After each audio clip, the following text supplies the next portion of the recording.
মুনিশ নেবে গো, মুনিশ? সব রকম কাজ পারি। যেমন তেমন একটা কাজ দেবে গো। তোমরা কে বাছারা? আমরা তিনজন অনাথ ভাই, তাই গায়ে গায়ে ঘুরছি।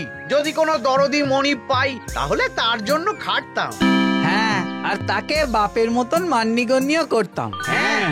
বেশ বেশ, ধর্মতে আমি হব তোমাদের বাপ। রাজি হয়ে গেল ভাইয়েরা, চলল বুড়োর সঙ্গে।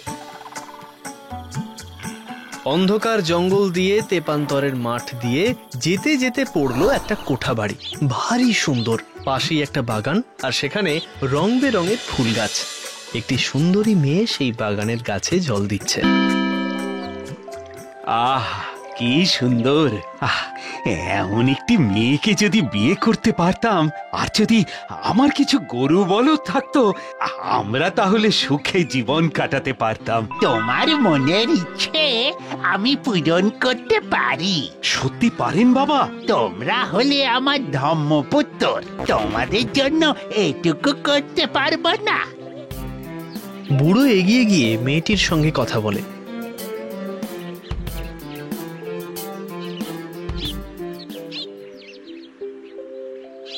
তোমার ভাগ্য ভালো, মেয়ে রাজি। রাজি? চলো চলো, আজই তোমাদের বিয়ে দেব। শুধু ন্যায়ের পথ ভুলো না বাবা। বুড়োর যেমন কথা তেমন কাজ, বিয়ে হয় ধুমধাম করে।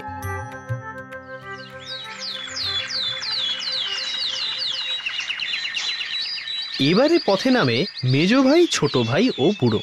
যাক, এবার দাদার সুখের দিন শুরু হলো।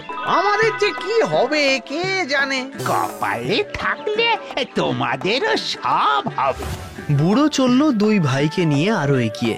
বাবা, বাবা, আর যে হাঁটতে পারি না। বেশ বেশ, ওই যে ঝলমলে আলো জ্বলছে, ওই বাড়িতে গিয়ে আশ্রয় নেব।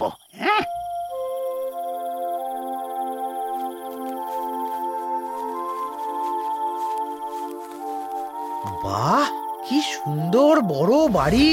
হ্যাঁ, পুকুরও আছে বাড়ির সঙ্গে। আর ওটা কি? ময়দা কল। আহ, এমন ময়দা কল আর পুকুর যদি আমার থাকতো।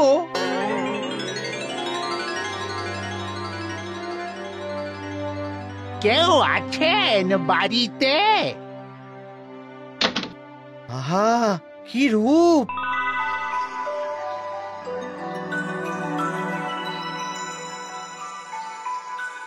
এমন একটি মেয়ে যদি আমার বউ হতো, তাহলে জাঁতা কলে গম পিসতাম আর খেয়ে দিয়ে সুখে দিন কাটাতাম। কাকে চাই?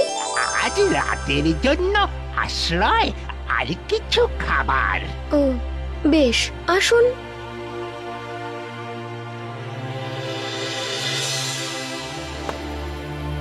বাবা, বাবা, এই মেয়েকে বিয়ে করতে পারি না?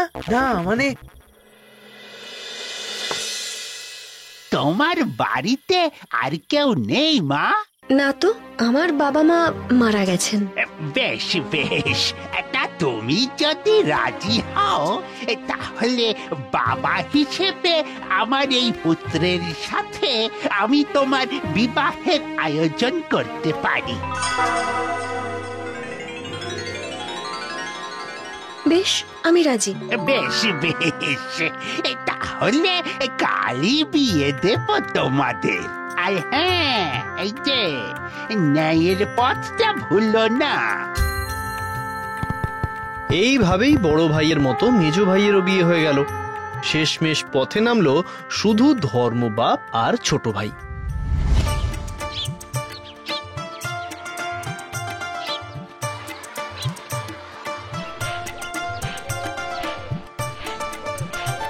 আহা, বড় সুন্দর গ্রাম তো।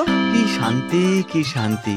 মনে হচ্ছে এমনই কোনো গ্রামে যদি নিজের মতন একটা ছোট্ট ঘর বানিয়ে থেকে যেতাম। হ্যাঁ, এখানকার মানুষরা খুবই গরিব, কিন্তু খুবই সুখী। আমিও এমনই সুখী হতে চাই বাবা। বড় লোক হয়ে কি হবে যদি শান্তিই না থাকে? বাহ বাহ বাহ, বেশ বেশ। এমন সময় একটি কুঁড়ে ঘর থেকে কলসি নিয়ে বেরিয়ে আসে একটি ফুটফুটে মেয়ে। তার দিকে চোখ পড়ে ছোট ভাইয়ের। দেখুন বাবা, মেয়েটি কি সুন্দর। এমন একটি মেয়ে যদি আমার বউ হতো। কিন্তু ও যে খুব গরিব। তাতে কি, দুজনে মিলে খেটে খুটে ঠিক ভাতের জোগাড় হয়ে যাবে, আর অভাবও থাকবে না। বেশ বেশ, এসো তবে আমার সঙ্গে। মা গো, একটু জল দেবে মা, বড় তেষ্টা। দাওয়ায় বসো বুড়ো বাবা, আমি দিচ্ছি, কেমন?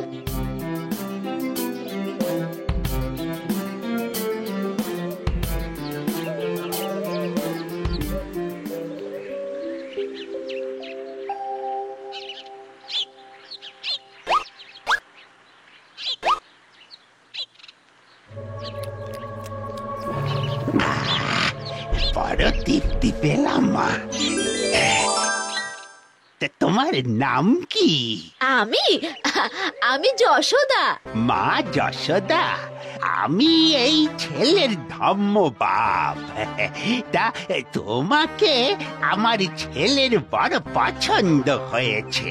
তা তুমি যদি চাও তাহলে আমার ছেলেকে তোমার হাতে তুলে দিতে পারি।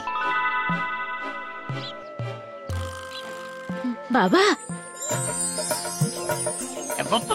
ভালো থেকো মা যশোদা, ভালো থেকো। এই যে দেখো বাছা, ন্যায়ের পথ কখনো ভুলো না, কেমন? আমি চলি। এরপর কেটে যায় বেশ কয়েক বছর। আর সেই কয়েক বছরে বড় ভাই খুব ধনী হয়ে উঠল, মোহর জমাতে লাগলো। মেজ ভাইও আপন ব্যবসায় ফুলে ফেপে উঠল। আর ছোট ভাই কষ্টে সৃষ্টে চালায়, কিন্তু যা পায় সবাই মিলে ভাগ করে খায় আর আনন্দে থাকে।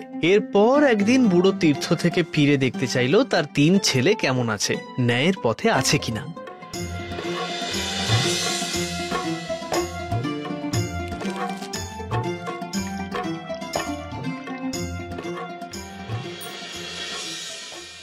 হুজুরের দয়া দাক্ষিণ্যে এই অভাগা বুড়োটাকে কিছু খেতে দিন। এই, কোথায় তুই বুড়ো? ইচ্ছে থাকলে বেশ খেটে খেতে পারিস। ভাগ, ভাগ এখান থেকে, ভাগ। নতুন বাড়ি বানিয়েছ, ভাড়ারে জিনিস ভর্তি, গোলা ভর্তি চাল, অগুন্তি টাকা, অথচ এক মুঠো ভিক্ষে দিলে না। ক্রোশখানেক এগিয়ে গিয়ে ঢিপির উপর উঠে বড় ভাইয়ের বাড়ি ঘর বিষয় আশয়ের দিকে চেয়ে দেখলো বুড়ো। অমনি সব পুড়ে ছাই হয়ে গেল। হায় হায়, কি হলো? জল নিয়ে এসো। তারপর সে গেল মেজ ভাইয়ের কাছে।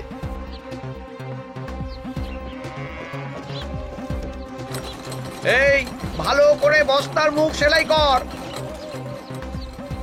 বাছা, এক মুঠো ময়দা দাও, সারাদিন কিছুই খাইনি। আরে দূর, তোমার মতো এখানে অনেকে ঘুরঘুর করে, সবাইকে খাওয়াতে গেলে না আমার আর খেতে হবে না। যাও যাও যাও, যত সব। শূন্য হাতে চলে গেল বুড়ো। ক্রোশখানেক গিয়ে সেই আগের মতোই তাকালো, আর ধোঁয়া আগুনে ছেয়ে গেল ময়দা কল।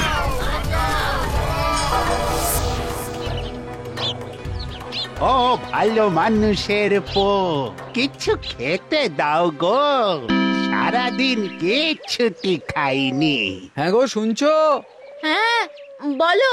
এনাকে ঘরে নিয়ে গিয়ে বসাও, কিছু খেতে দাও। আচ্ছা, আসুন বাবা, ভেতরে আসুন।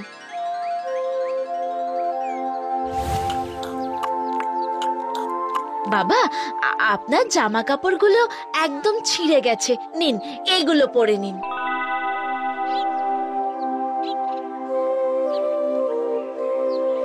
দেখি, ওটা কি হয়েছে বুকে? পুরনো ঘা সারছে না, এই ঘাটার জন্যেই আমি শিগগিরই মরব। ও মা, সে কি, ও ঘা সারানোর কোনো ওষুধ নেই? আছে, তবে দিতে পারলেও কেউ দেবে না। কেন দেবে না? বলুন কি ওষুধ, আমরা দেব। কাজটা কঠিন, কর্তা যদি সমস্ত জিনিস সমেত তার বাড়ি জ্বালিয়ে দিয়ে ছাইটা আমার ঘায়ের ওপর ছড়িয়ে দেয়, তবেই এই ঘা শুকোবে।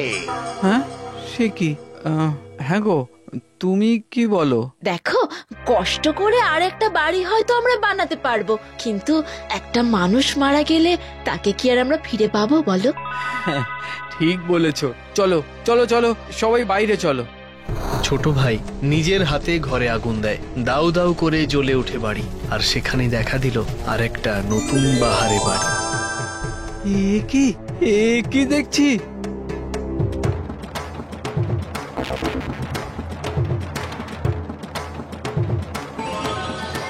বুড়ো বাবা, এটা কি করে হলো? তোমার ঘা? নেই নেই হ্যাঁ, বাছা, আমি তোদের সেই ধম্মবাদ। বাবা। তিনজনের মধ্যে একমাত্র তুই ন্যায়ের পথ ছাড়িসনি। সুখে থাক, সুখে। বাবা গো, বাবা, বাবা।